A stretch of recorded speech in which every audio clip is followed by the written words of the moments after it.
আমি দেশ ছেড়ে পালাই না, কিন্তু এই দেশের জনগণ যখন রাস্তায় নেমে এসেছে, শেখ হাসিনা ঠিকই রাস্তায় থেকে পালিয়েছে।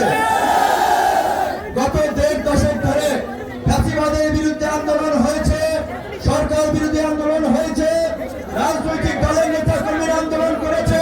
শেখ হাসিনার পতন ঘটাতে পারেন নাই। ছাত্র জনতা সাধারণ মানুষ যখন রাজপথে নেমে এসেছে, বুলেটের সামনে দাঁড়িয়ে গেছে, তখন শেখ হাসিনা এবং স্বৈরাচারের পতন হয়েছে। গত 53 বছরে এই দেশের মানুষ অনেক স্বৈর শাসক, অনেক ভোটাধিকার হরণকারী, ভোট ডাকাত, ফ্যাসিস্ট শক্তিকে দেখেছে। পরিষ্কার কথা, এই দেশের তরুণরা বারবার রক্ত দিয়েছে, জীবন দিয়েছে, কিন্তু আগামীতে এই দেশের তরুণরা কারো ক্ষমতায় সিঁড়ি হওয়ার জন্য রক্ত দিবে না, জীবন দিবে না।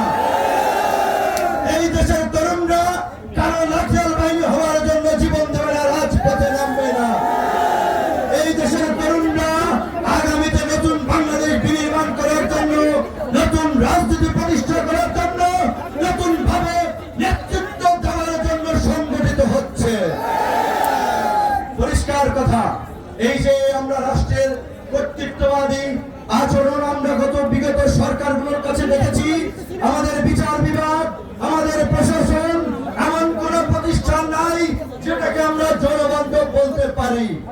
আজকে গণমাধ্যমের ভাইরা ভালো করেই জানে, খবর প্রকাশ করার কারণে তাদেরকে লাঞ্ছিত হতে হয়, অপমানিত হতে হয়। আপনাদেরকে ধন্যবাদ এবং কৃতজ্ঞতা জানাচ্ছি।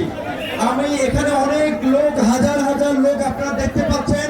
আমার বক্তব্য শেষ হওয়ার পরে আমি বের হব। আমি অনুরোধ করব আপনারা একটু আমাদের যারা ভলান্টিয়ার আছেন, 2 সারিবদ্ধভাবে একটু মাঝখান দিয়ে ফাঁকা করে দেবেন, আমরা যেন সুন্দরভাবে চলে যেতে পারি।